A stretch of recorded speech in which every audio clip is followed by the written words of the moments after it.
hours kan berarti. Sir, I come 7 o'clock. You go come. 12. Look, 12 o'clock.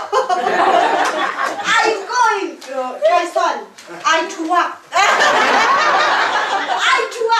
I can. Kan berarti I can tikan thai ma tikin kan rak ru ai. Sắp liền. Chị đi ham tục sang.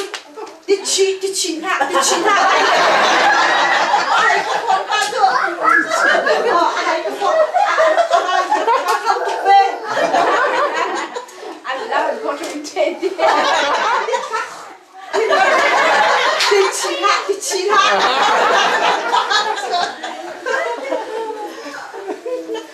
Look, 12 o'clock. Go home. What go home? What time go home? Kan kira aku bantu Pak di Cangboy sini ni kan aku kan nak saya tidak cakap ni pengarah mak di kan bakal lu nak kan berbuat ni pengarah nak cakap kan lu dia. Ni kan kecampur.